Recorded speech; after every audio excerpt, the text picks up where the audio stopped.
ॐ निरञ्जनं नित्यमनन्तरूपम् भक्तानुकम्पाधृतविग्रहं वै ईशावतारम् परमेशमीड्यम् तं रामकृष्णं शिरसा नमामः।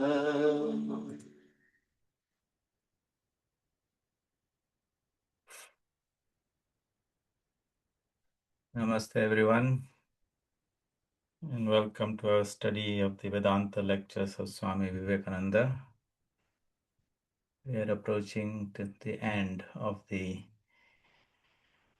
famous lecture on Vedanta, the Vedanta given in Lahore. And let us continue from where we left. So in the previous two classes, we discussed, or Swamiji explained about this Maya, the doctrine of Maya, and about the true nature of the Atman.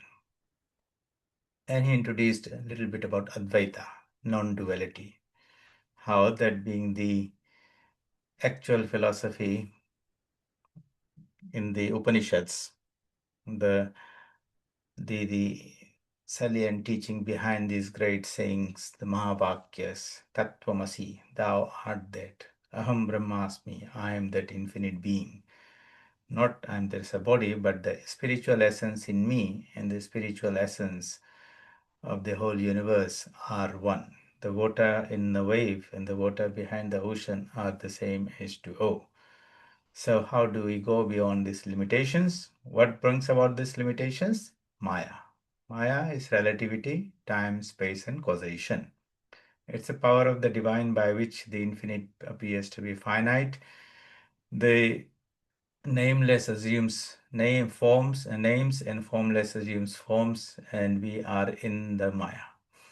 And spirituality is making that effort to go beyond these limitations. And these ultimate teachings were actually first realizations, and then came the philosophy, the intellectual logical presentations, which are in the Upanishads, in the Brahma Sutras, and in the Bhagavad Gita.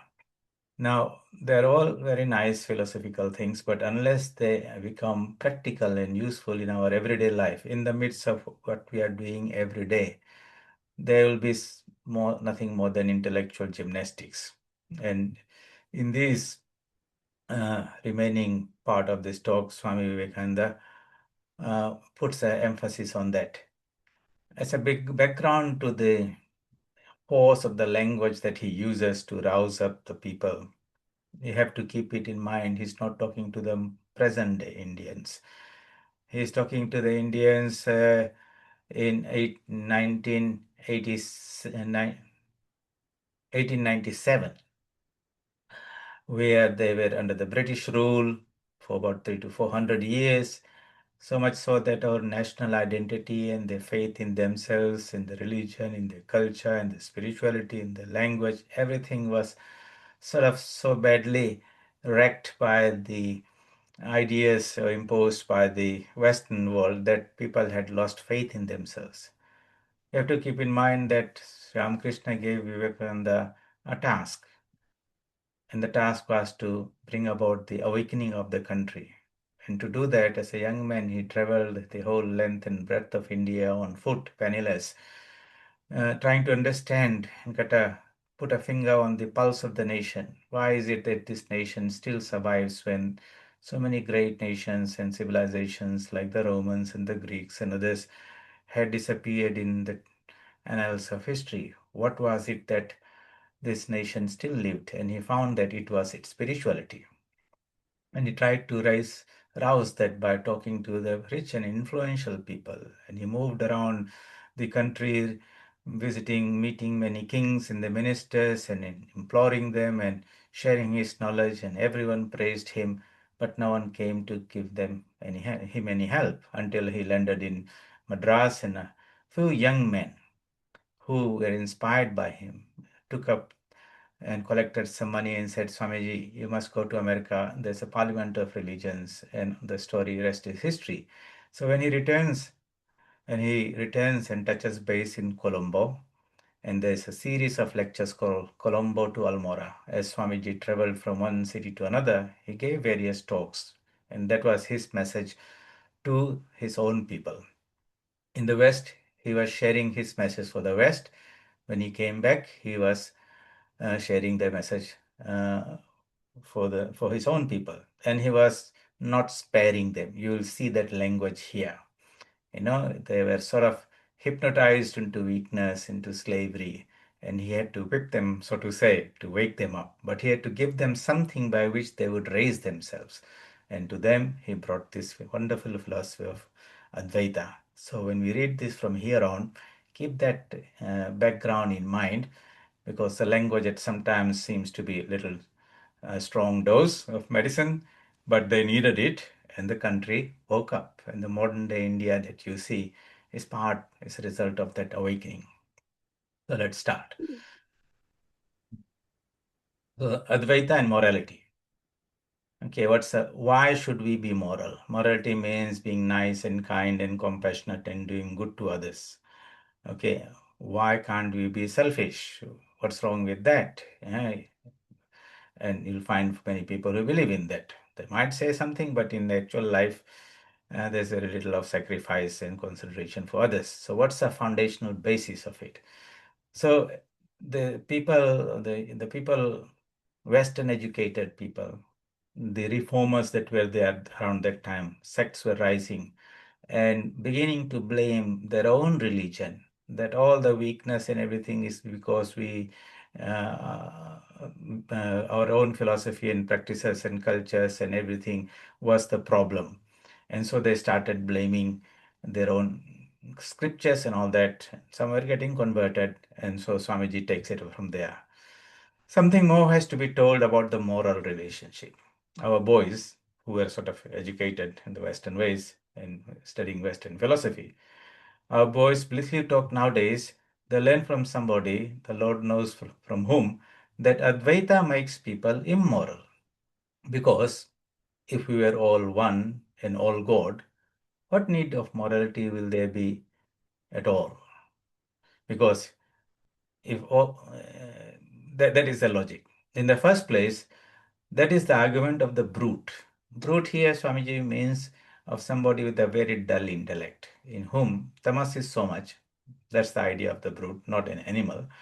Okay, the tamas is so much, the power of deep understanding and reasoning is so low that they misunderstand things. So that's the argument of the brute, who can only be kept down by the whip. If you are such brutes, commit suicides rather than pass for human beings who have to be kept down by the whip. If the whip is taken away, you will be demons. You ought to be killed if such is the case. There is no help for you. You must always be living under this whip and rod, and there is no salvation, no escape for you. As I mentioned, he will use some very strong words to rouse them up. In the second place, Swamiji says the exact opposite. Advaita and Advaita alone explains morality. Morality. If you want a rational explanation why one should be uh, kind and unselfish and all that. Every religion preaches that the essence of all morality is to do good to others. But why? And why? Be unselfish. Then somebody might challenge, but why should I? Some God has said it. Then the person counters, it's not for me. Some text has declared it.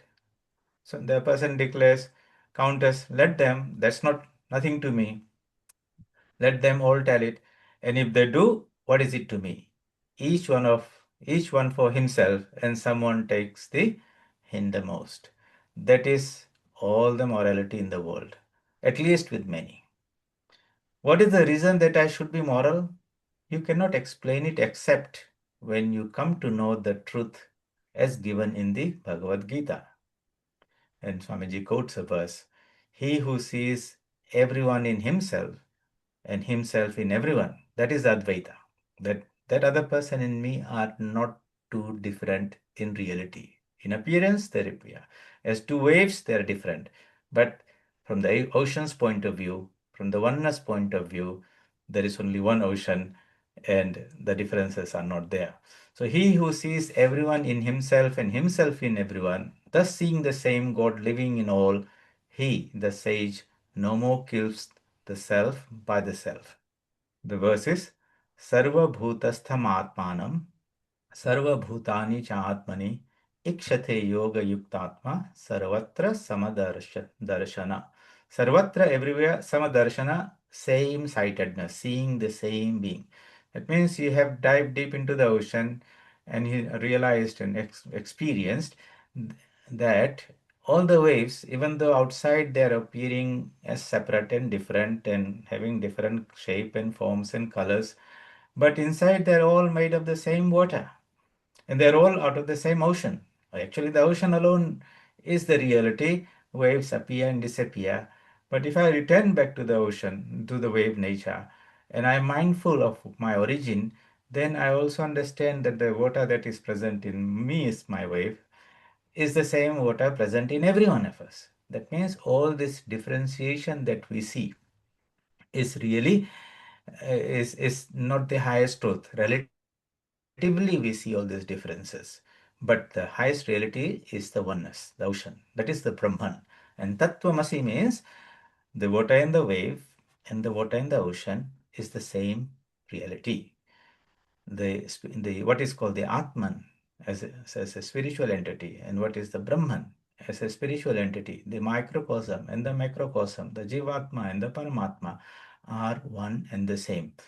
And so the utility of studying all these lectures and Upanishads is to at least intellectually understand that perspective, the perspective of realization. It's not our realization, but that there is another perspective by which we can experience this whole universe in which all the names and forms have disappeared and there is that one ocean of consciousness. And that experience is the higher experience and liberation, God realization, self realization, nirvana, all that means having that experience.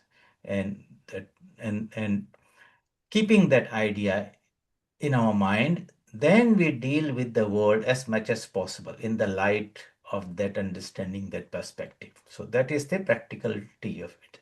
Otherwise, it's just some intellectual gymnastics. So he who sees everyone in himself and himself in everyone, sarva bhutastam atmanam, sarva bhutani cha atma. Sarva means all. Bhuta means living beings. Atmanam means within. And sarva bhutani, in all beings, I see myself. Such a person, sarvatra samadarshana, he sees sameness everywhere. Ikshate yoga yukta atma. Yoga, by yoga, the join. Yukta means join. I join, the wave joins itself to the ocean, and when it returns, then it has that experience. If you read in the teachings of the Gospel of Sri Ramakrishna, he talks about three perspectives. One is ajnana, second is jnana, third is vijnana. Ajnana means ignorance. Ignorance means ignorance of our spiritual nature. What is that experience that time? I and mine. I am this wave. This is my name and form. And my identity is defined by my physical, by mental qualifications or qualities. And mine is all that belongs to me, which really nothing belongs to us, but we appropriate to them to ourselves, whether it's this body or this house or the car or the family. Really, everything belongs to the ocean. So that is one perspective, and in that is called ajnana, ignorance. When the mind rises to the highest level, it reaches what is called jnana. That means when the wave merges into the ocean, and it suddenly realizes that I'm not this little individual, but actually I'm that limitless being. That being is called Brahman. pure consciousness through and through. That is called jnana. Then there is something higher than that.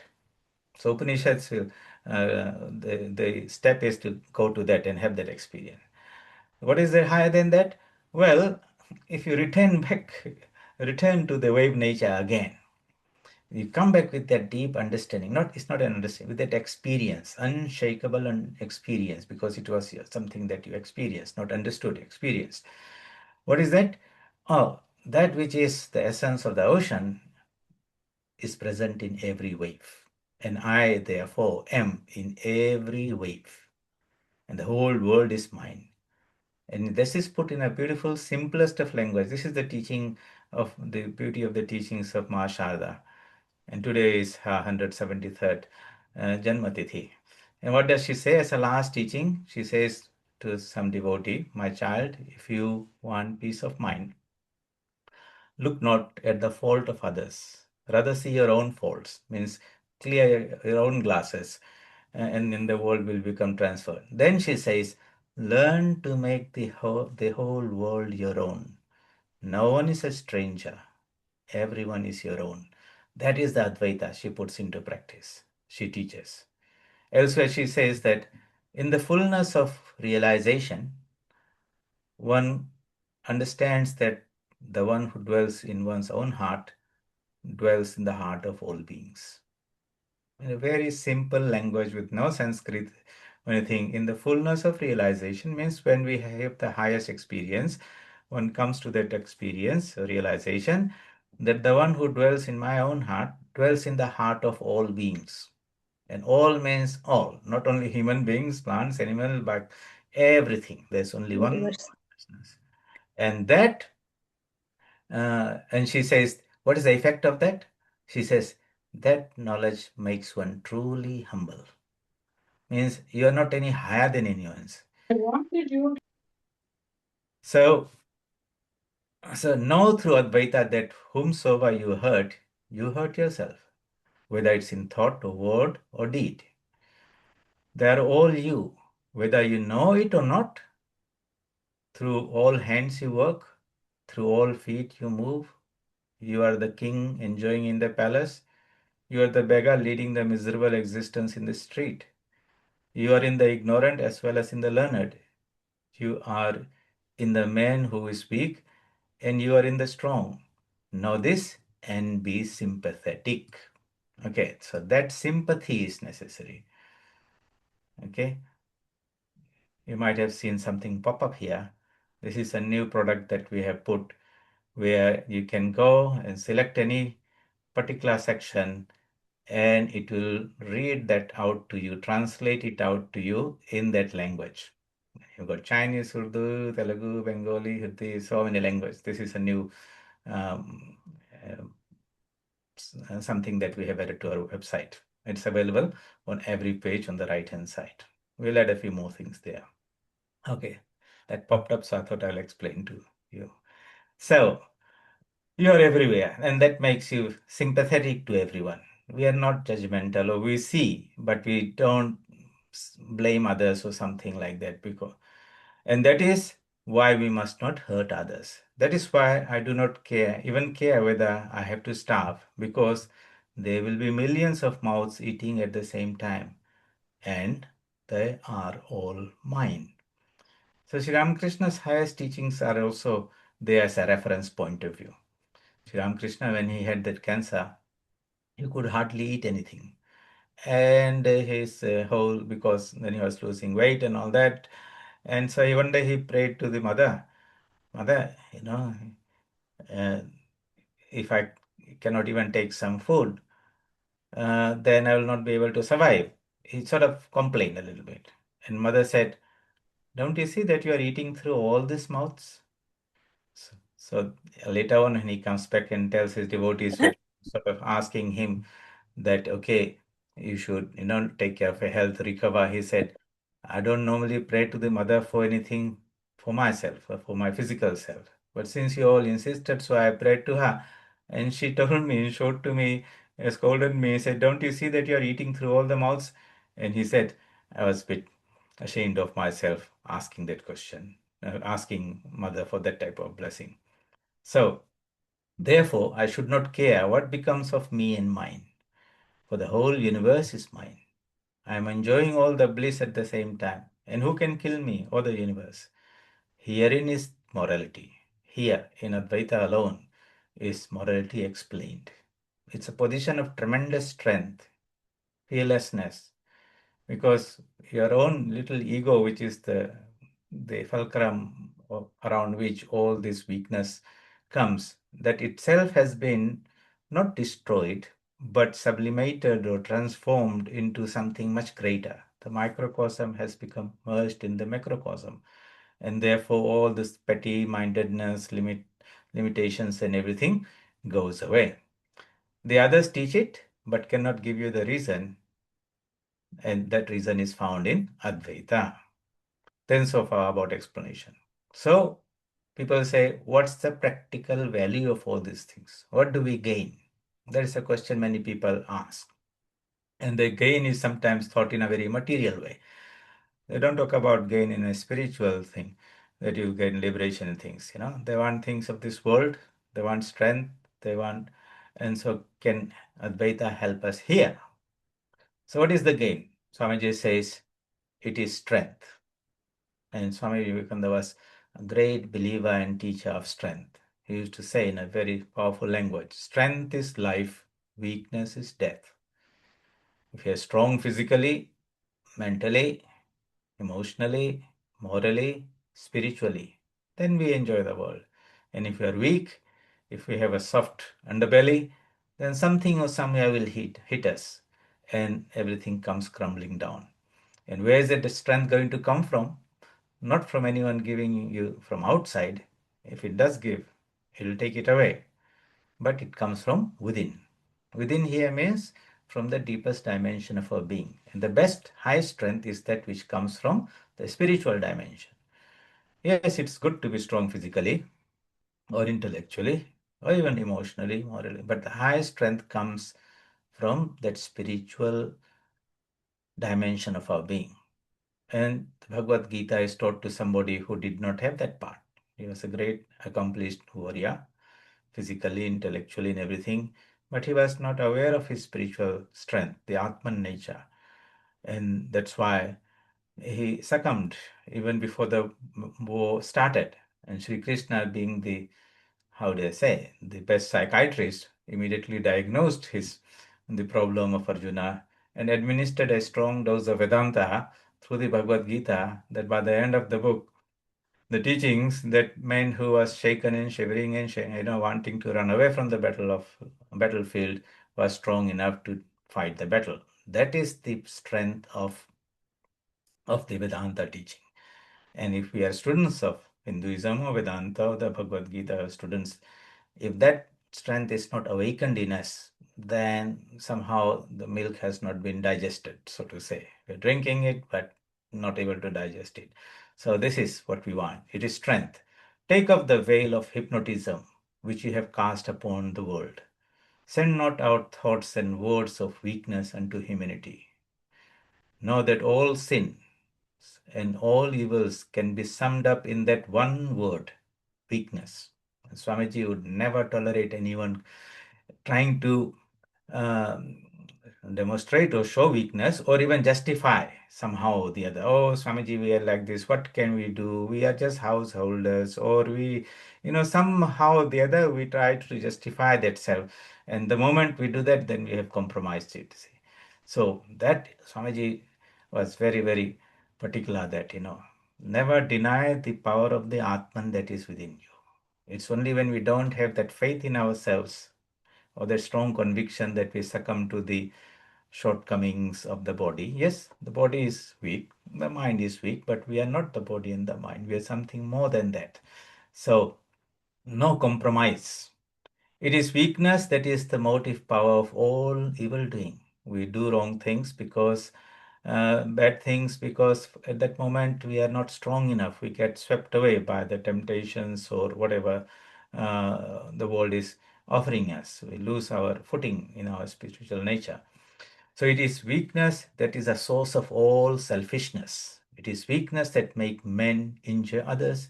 It is weakness that makes them manifest what they are not in reality.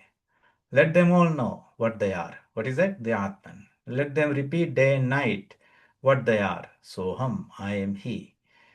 Let them suck it in with their mother's milk. This idea of strength. I am He, I am He. This is to be heard, Shravan, what we are doing, studying, thinking. Then you have to think deeply about it, Manan. And then we have to Nididhyasan, assimilate it so that it comes out in our thoughts, words, and deeds. Then only all this philosophy is of any value. Otherwise, we'll be just philosophers. And we know there are philosophers who preach their whole life, but they don't practice them. Spirituality is to be made practical. So let them all know that what they are. Let them in suck it in with the mother's milk. I'm reminded of this wonderful teaching of Queen Madalasa. As a queen, she was rocking this little baby in chalwa, okay, in the cradle, and while doing that, she would sing this song. This you'll find that in the website. Type Madalasa, Madalasa, Queen Madrasa. A beautiful Sanskrit rendition is there. But the essence is you are the imperishable or the stainless one, Tamasi Niranjana. That is how the mother was trying to remind even that little baby in the cradle who had not learnt any language but was learning. And the mother was trying to drive this idea that yes, you are a little physical boy there, but in essence, you are that spiritual being. Imagine how wonderful would that be if our mothers knew that and taught us from childhood. And what would be uh, how strong we will be anchored in that understanding when life would throw challenges in us because we'll be grounded in the truth of ourselves. Well, that is this is the goal. And Swami Vivekananda says that society is the highest in which these highest truths can be put into practice. The more we can put this, the greater that strength will be in each one of us. And what is society but a sum total of individuals? So if we start somewhere, there might be a few bubbles when the water is boiling in the beginning, but in time, the whole pot is bubbling. Likewise, somewhere a few people will believe in these ideas and put them to practice, but that will inspire others. They'll share with others, and it will be nice if such teachings were taught to children by their parents. Anyway, and let them think of it. And out of that thought, out of that heart will proceed works such as the world has never seen. What has to be done? So here's the teaching. We have got that. Okay. And India is one country where for centuries and centuries they have invested so much of human capital in investigating and exploring that spiritual, the subjective dimension of who we are. And they've come up with this highest realizations of the Atman nature. And this is what the world needs now also, because Advaita is what's going to unite us. In this, even this present age, you see, it's all about divisions, separations, fighting, wars in so many ways. So this Advaita is said by some to be impractical. That is to say, it is not manifesting itself on the material plane. To a certain extent, that is true. For remember the saying of the Vedas, etad etad evaksharam brahma, etadevaksharam param, etadevaksharam jnatva, yadichasi tasya tat. Om means the highest truth, Brahman. This is the Brahman. Om, this is the greatest reality. He who knows the secret of this Om, whatever he desires, that he gets. And that Om is the first syllable of the mantras we get. And the mantras, by meditating and contemplating and resonating with the energy of the mantra, awakens that power within us. It's not understanding anything like that, it's an awakening. How do you get that awakening? That is when there's an infusion of energy from us into us, not from outside, but from within, from the spiritual dimension of who we are. And that's why the mantras, if you're initiated and you're doing that, or you are doing a regular japa, You feel that within you from the depths, a flow of spiritual energy, and that lifts that mind up, purifies the mind of all the impurities. That means pravritti samskaras, and so that inner the mind begins to rest, the pure mind begins to resonate with the highest truth within themselves, and in that resonance flows in that energy that lifts us up. So Swamiji says, therefore, know the secret of this Om, that you are the Om. Om is not something outside there, it's within us.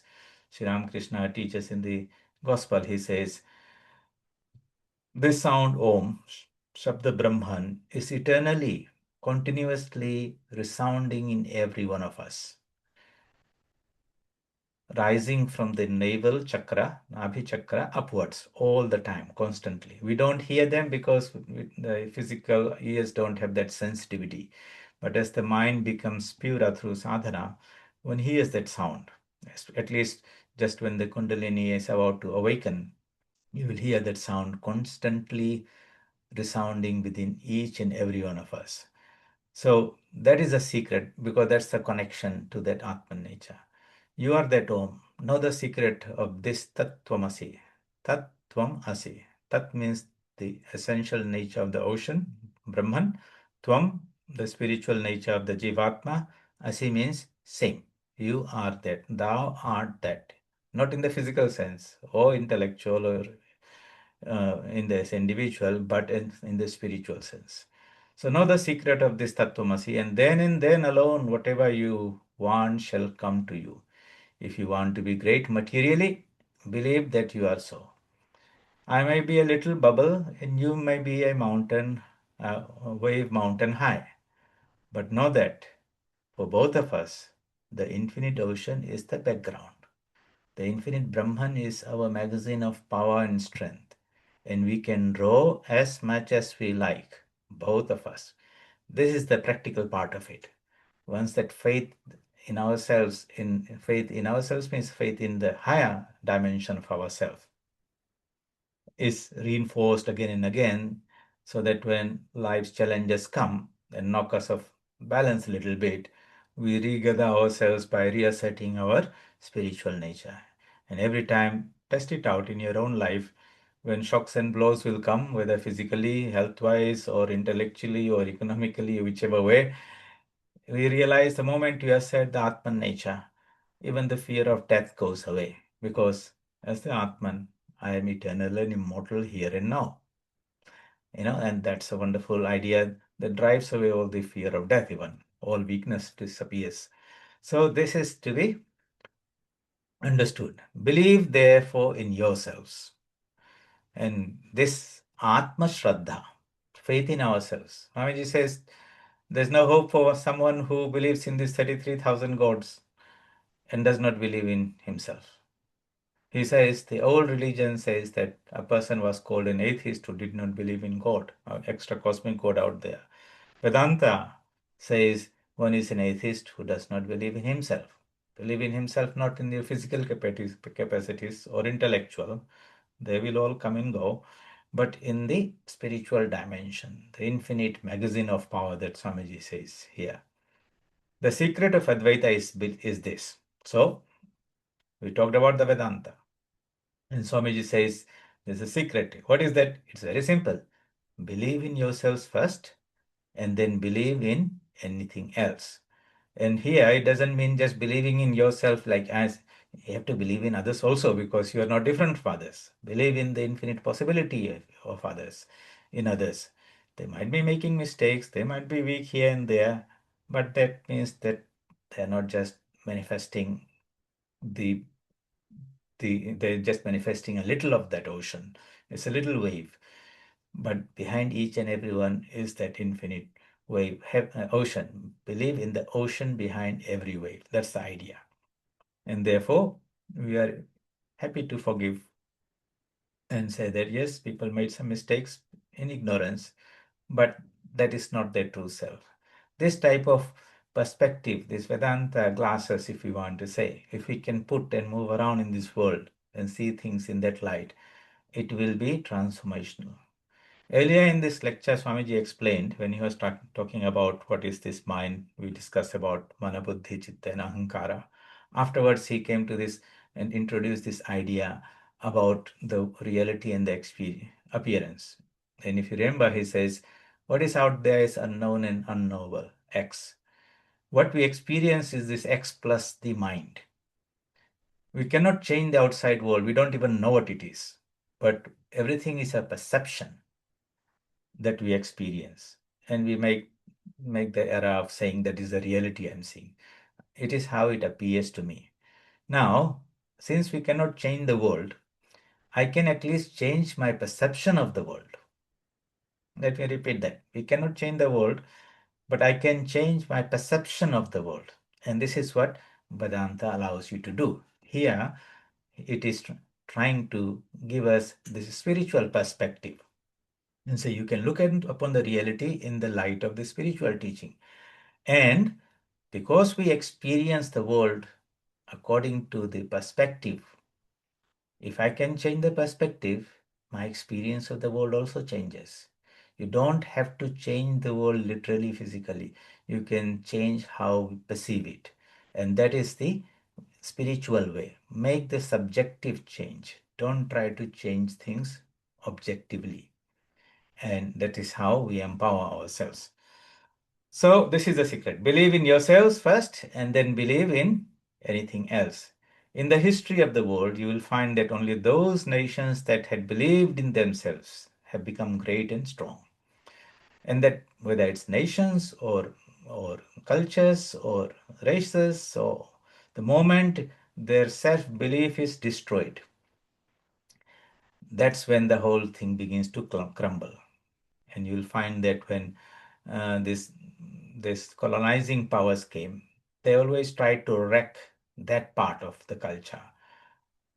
The language they will take away, the religion they will take away, the traditional practices that had sustained them through centuries or generations and generations, they will take them away, and on them they will impose their own values.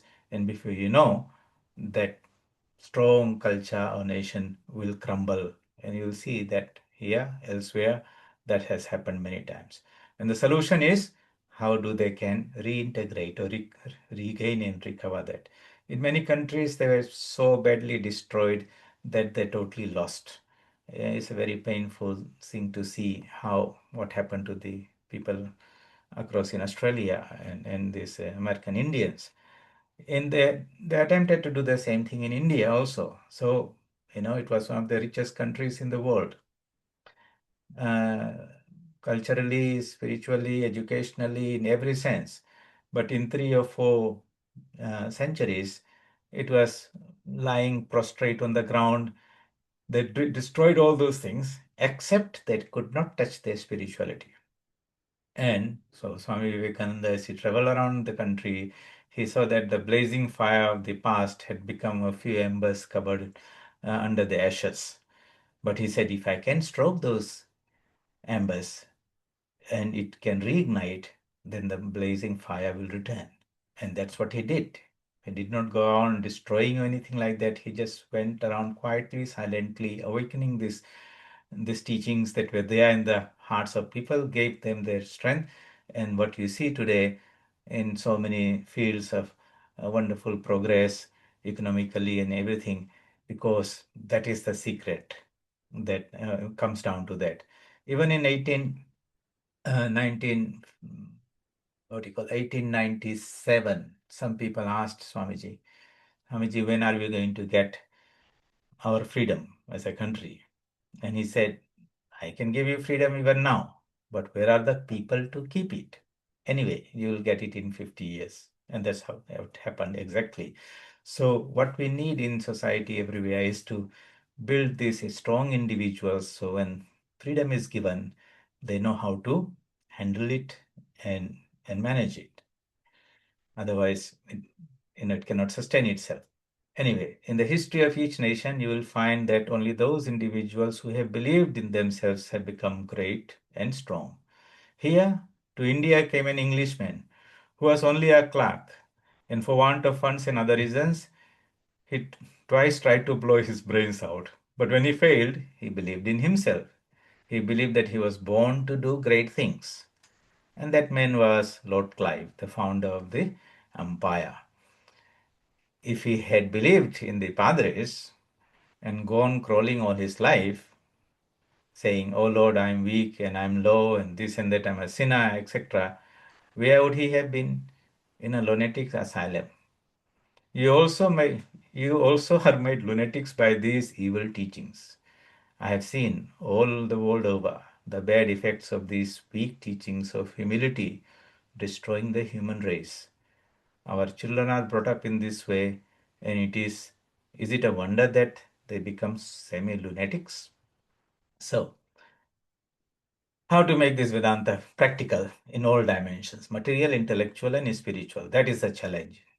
And in the light of all these things, if you want to study, okay, these are all his teachings and his solutions. Were they practical?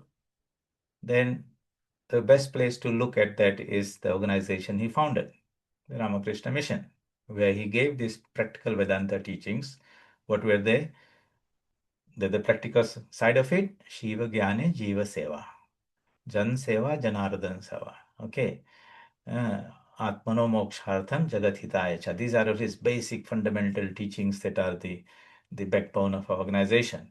But if you think Jiva Seva, Shiva Seva, that means the divine that you are worshipping is in the temples, in mosques and churches and mountains and valleys, everywhere, uh, dwells in the heart of every human being. Here is the living God right in front of you. Don't seek for him. See him through that spiritual eye and serve him, worship him. With what? If he is requiring some material things, give him food, clothing, shelter. If he requires intellectual, give him education. If he requires medical, give him health. If he requires spiritual, give him the spiritual knowledge. But here is the God right in front of you. Why do you go around building more temples and this and that? And you'll see that idea would put into practice quietly, silently, without any noise and things across our centers of the Ramakrishna Mission in their own way. So this is their teaching on the practical side. Believe therefore in yourselves, and if you want material wealth, work it out.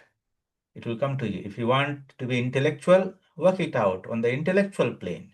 And intellectual giants you will be. And if you want to attain freedom, work it out on the spiritual plane, and free you shall be, and shall enter into nirvana, the eternal bliss. The question is, there is only one power. At what level are we trying to apply it? Physical, intellectual, or spiritual? And different people will apply the same thing. But one defect which lay in Advaita was it being worked out so long on the spiritual plane only and nowhere else. So this was the problem. And therefore, the best among people went out of the society in pursuit of self-realization, away from the society, uh, into the forests and all that. What Swami Vivekananda did, he said, no, yes, you can go and train yourself, but come back into the society and share that knowledge again. And that's why you'll see in our training or the way how spirituality is practiced in the Ramakrishna Mission is here right in the middle of the society, in the midst of people sharing, living and sharing those teachings. Now the time has come when you have to make it practical. It shall be no more arahasya, no secret. It shall no more. It shall no more live with monks in caves and forests and in the Himalayas. It must come down to the daily, everyday life of the people. This is what practical Vedanta is, spiritualizing everyday life. It shall be worked out in the palace of the king, in the cave of the recluse.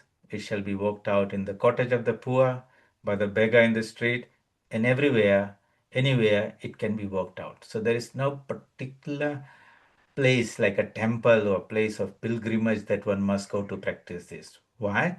Because that being is omnipresent, present in all of us. Ihaiva terijita sargo yesham samme sthitam mana. Nirdosham hi samam brahma tasmad brahmani te sthita. Iha eva means here, even here. Iha means here. Verily here. They have transcended all relativity. Eheva terjita sarva. Yesham samya sthitamanam. Those whose minds have become established in that oneness. Oneness, the same Atman in all beings there. So it's just trying to not see through the physical eyes, because the physical eyes will show you the differences. Yes, black and white, young men, old, male and female, and all those things. Or not even through the intellectual. I'm educated, the other is not so educated, or all those things. Go deeper and say that which is within me is the in that other person. The manifestation will be more or less that it's not a question of manifestation, it's about the reality that is there. Let me treat that person from that spiritual perspective. And if you, yes, it's all nice to listen to this and understand, but will this translate for you in any action tomorrow, next week, next month, next year, or hereafter in this life? That is the test. If it does, all this studying and thinking is very good. If it is not, we still need to work on ourselves. So while intellectually this will work very nicely, we love this philosophy, it's wonderful. But it's not about the intellectual part of it. It is about the heart. Do you feel that way? Do you feel for others the way you would feel for yourself or your nearest and dearest ones? If something happens, some ill health or misfortune comes on people who are your own very close and kith and kin, how do you lose your sleep? How you're constantly worrying, trying to do whatever is possible within your capacity to bring some relief to them and all those things. Imagine the heart that felt like that for everyone. That is the spiritual heart of the Buddha, of Sri Ramakrishna, of Vivekananda, of Mother. That is what we want to awaken. Spirituality doesn't mean knowing things intellectually. Actually, intellect is more of a barrier down the line.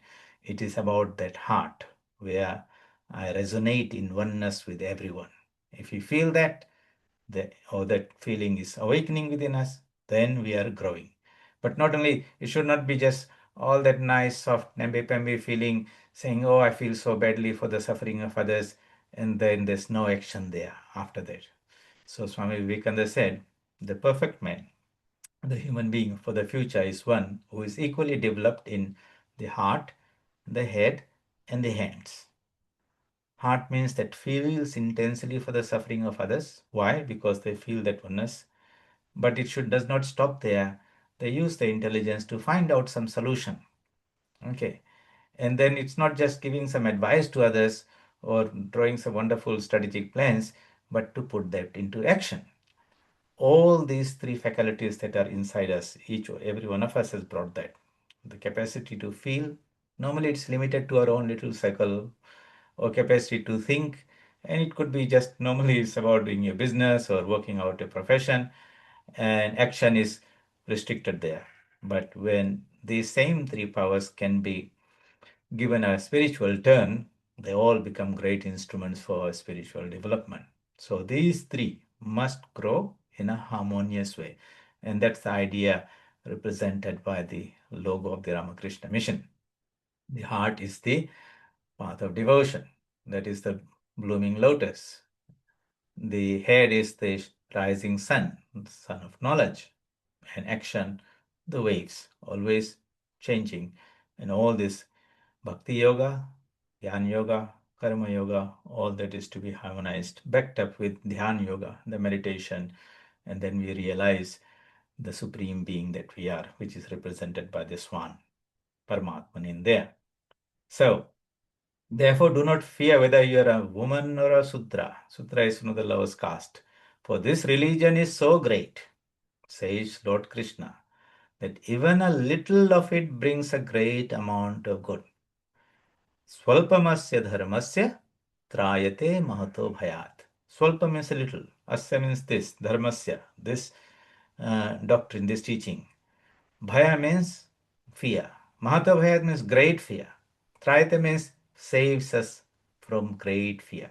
Fear of this material world, intellectual or spiritual world. Such is the power. And Sri Arjuna is a living example of what that teaching could do.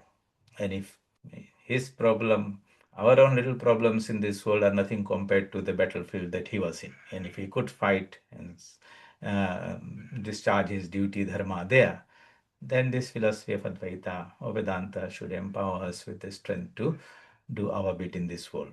So, what is to be done? Now comes the clarion call. He has taught about this. He says, I want this to, to, to become in action. He wants to see this in action. So, arise, awake, bring Advaita down from the heaven to earth. That means bring it out from the forest or bring it out from only about the self-realization and all. No, bring it here into everyday, everybody's life. Therefore, children of the Aryans, do not sit idle. Arise, awake, and stop not till the goal is reached. This is the clarion call. Uttishthata jagrata prapya varan nibodhatha. The time has come for this Advaita to be worked out practically. Let us bring it down from heaven unto this earth. This is the present dispensation. Hey, the voices of our forefathers of old are telling us to bring it down from heaven to the earth. Let your teachings permeate the world till they have entered into every pore of the society. So here's his method of awakening the society.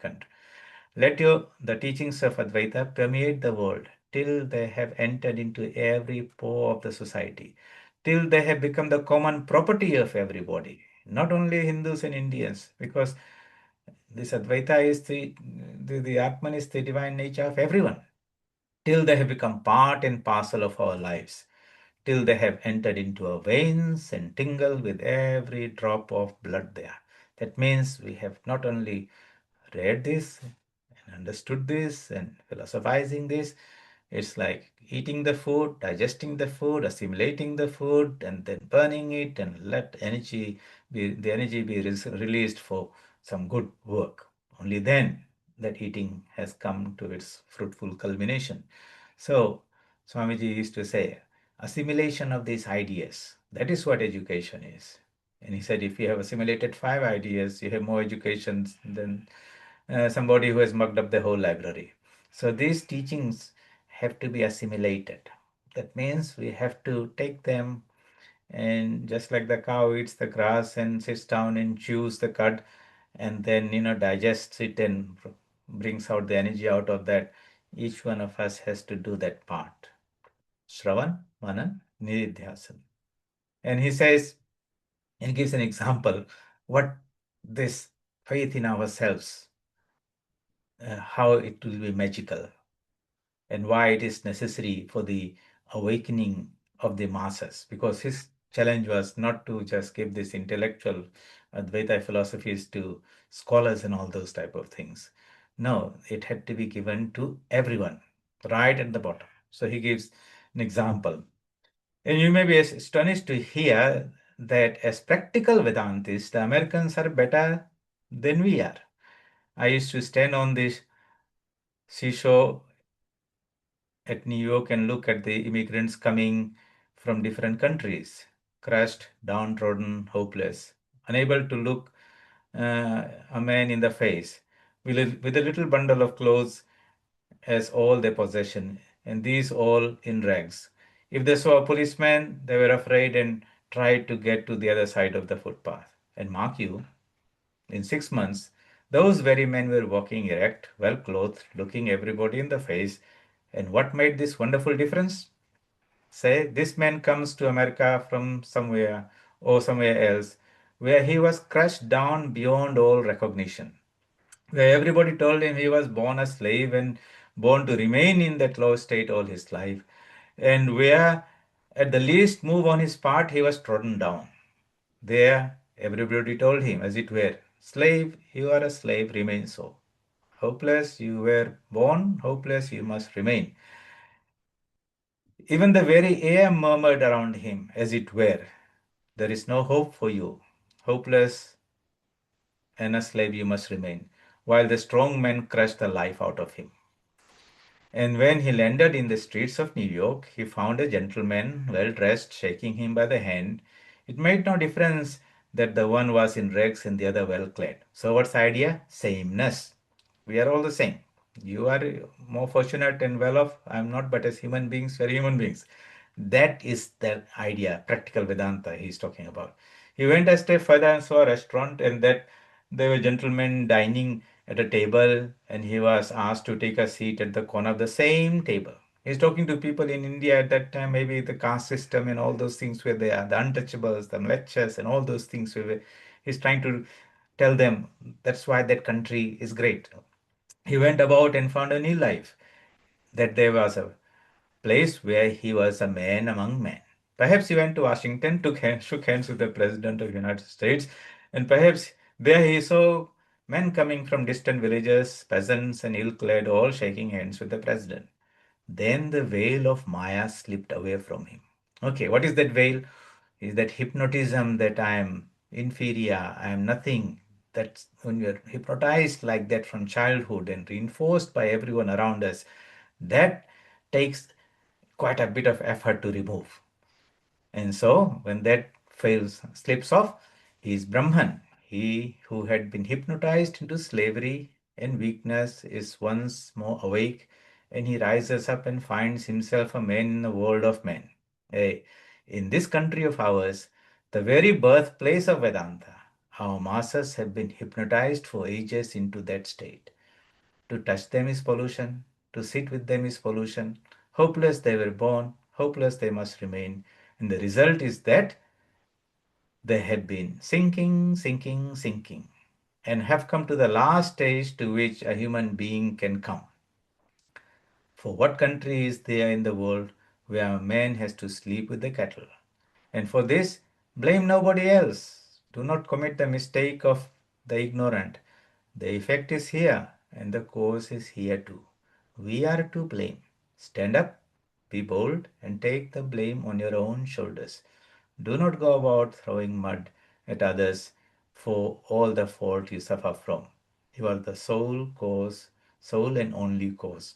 So Swamiji will always try to say that, it's always good people look to blame somebody else. It's only when we take the responsibility on our own shoulders that the recovery starts. Yes. And what is that? On shoulders here means that the solution is within us, not outside. No one can help us. They might do a little bit. They might give you some money. They might give you all these external things, but that just makes us even weaker and more dependent on others. And at the end of the day, it's a glorified slavery, so to say. It serves the purpose because giving aid in so many ways is something like that. The best help is to help people stand up on their own feet. So, and what does it require? It requires this bit of sympathy, and that's something we'll take up. So, herein you see in the lecture so far, it's a beautiful lecture where he starts with these teachings of Vedanta, where they come from, takes us through the journey of who we are, understanding the mind and behind the mind. He takes us through all that logic with the Buddhists and the Vedantists, but he drops them and says, no, no, no, we are not going to just cut ourselves. Advaita has something more to give. And he talks about this Maya in a very scientific way, time, space, and causation. He brings about this wonderful discussion on the doctrine of the Atman, the eternal immortal being. And then he develops on that and say, this is the divine birthright of each and every one of us. But it should not be just some intellectual, spiritual pursuit for a few. It has to be made a common property of everyone. And that will bring about the awakening of individuals and the society as a whole. And so, in the remaining part of this lecture, he talks about how this will actually happen. So it talks about the sympathy, raising the banner of Advaita. What does that mean? Renunciation, service, and having that character. Steadfastness means sticking to your guns and don't preach religion to people who are hungry. Give them the bread, give them education, and then later on we'll talk about liberation and all those things, being practical. And so, and and so here comes the conclusion. I think that's enough for us to read and discuss this in the next class and sum up. And if you have any questions to ask, any comments to make, you're most welcome.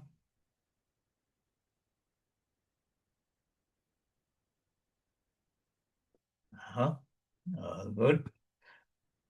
8:30, 9:30, time to wrap up. Om Asato Ma Sadgamaya Tamaso Ma